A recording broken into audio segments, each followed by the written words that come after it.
Assalamualaikum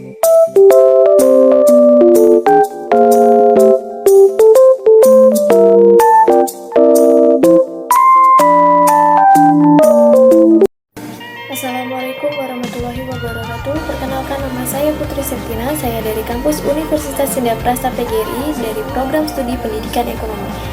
Di sini saya akan mempresentasikan tentang logika dalam filsafat ilmu untuk memenuhi tugas mata kuliah filsafat ilmu dengan dosen pengampu Bapak Anco. Poin-poin presentasi kali ini yaitu 1. Pengertian logika dalam filsafat ilmu, 2. Logika sebagai esensi dari filsafat, 3. Manfaat logika dalam pengembangan ilmu, 4. Macam-macam logika, 5. Proposisi, logika, dan objektivitas. Oke, yang pertama, pengertian logika dalam filsafat ilmu. Logika adalah bagian filsafat yang memperbincangkan hakikat ketetapan, cara menyusun pikiran yang dapat menggambarkan ketetapan berpengetahuan. Dari segi filsafat, dengan logika kita berarti memahami fungsi logis manusia. Logika adalah suatu cara yang diciptakan untuk meneliti ketepatan penalaran dan mencegah kesesatan berpikir. Yang kedua, logika sebagai esensi dari filsafat. Logika merupakan esensi dari filsafat ilmu. Oleh karenanya, dalam filsafat ilmu tidak terlepas dari logika sebagai landasan pokok pengetahuan. Sebab filsafat tanpa logika akan kelam dan menemukan kegagalan dalam memaknai fenomenologi alam. Logika memiliki peran yang sangat penting dalam pengembangan pengetahuan serta pengkajian pengetahuan tertentu.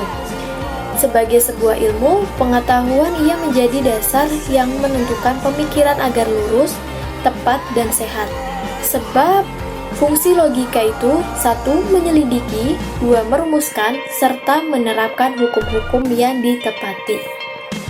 Yang ketiga, manfaat logika dalam pengembangan ilmu.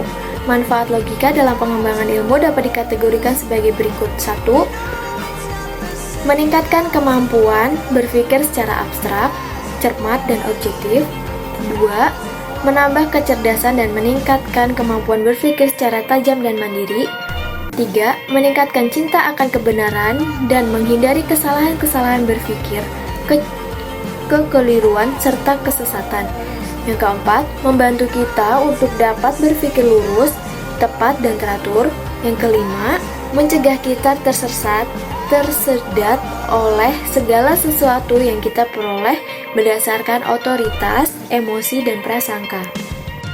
Oke, yang keempat, macam-macam logika. Macam-macam logika yaitu 1. Logika naturalis, ialah kecakapan logika berdasarkan kemampuan akal bawaan. Yang kedua, logika artifisialis adalah suatu pendapat atau informasi yang didasarkan pada penelitian ilmiah dengan usaha yang dilakukan secara sistematis. Yang ketiga ada logika tradisional atau klasik. Logika tradisional adalah sistem ciptaan Aristoteles yang berfungsi untuk menganalisa bahasa. Yang keempat, logika modern. Logika modern itu penerapan prinsip matematik logika tradisional dengan menggunakan lambang non-bahasa, yaitu metode matematika. Yang kelima ada logika formal. Logika formal mempelajari asas, aturan, atau hukum-hukum berpikir yang harus ditaati agar orang dapat berpikir dengan benar dan mencapai kebenaran. Dan yang terakhir, 6. Logika material. Logika material adalah logika yang mempelajari sumber-sumber pengetahuan, alat-alat pengetahuan, proses terjadinya ilmu pengetahuan, yang kemudian merumuskan metode ilmu pengetahuan tersebut. Oke, yang kelima ada proposisi, logika, dan objektivitas. Yang pertama kita akan membahas proposisi. Apa sih proposisi? Proposisi adalah suatu pernyataan atau statement mengenai suatu hal yang dapat dibenarkan atau disalahkan, tetapi tidak keduanya pada saat bersama-sama dinyatakannya. Yang kedua, dalam ilmu logika, proposisi mempunyai 4 ya 4 unsur, yakni unsur subjek, predikat, kopula, dan kuantor.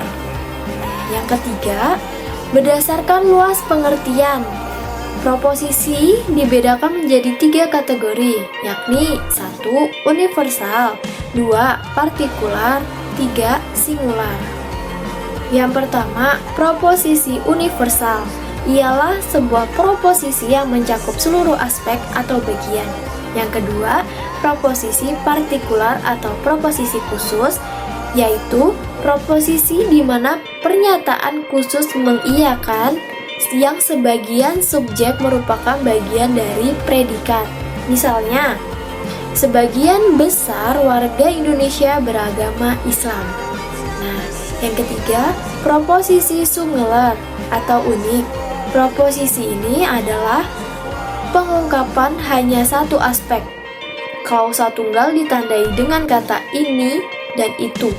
Contohnya, pohon kelapa ini akan ditebang. Oke, setelah proposisi ada logika.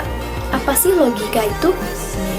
Logika adalah bagian filsafat yang memperbincangkan hakikat ketepatan, cara menyusun pikiran yang dapat menggambarkan ketetapan berpengetahuan.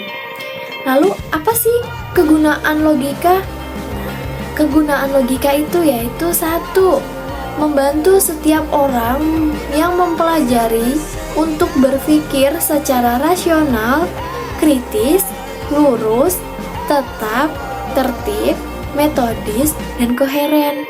Yang kedua, meningkatkan kemampuan berpikir secara abstrak, cermat, dan objektif. Yang ketiga, menambahkan kecerdasan dan meningkatkan kemampuan berpikir secara tajam dan mandiri. Yang keempat, memaksa dan mendorong orang untuk berpikir sendiri dengan menggunakan asas-asas sistematis. Nah, yang kelima, meningkatkan cinta akan kebenaran dan menghindari kesalahan-kesalahan berpikir, kekeliruan, serta kesesatan dalam berpikir.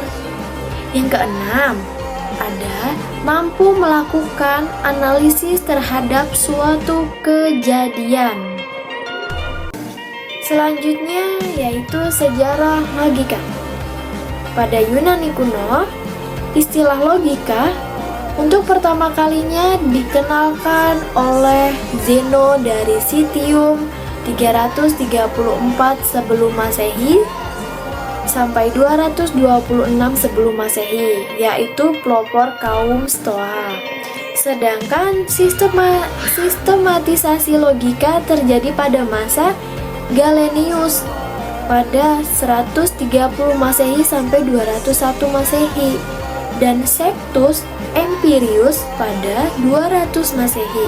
Nah, 2 orang dokter medis ini yang mengembangkan logika dengan menerapkan metode geometri. Nah, sejak saat Thales sang filsuf mengenalkan pernyataannya, logika telah mulai dikembangkan.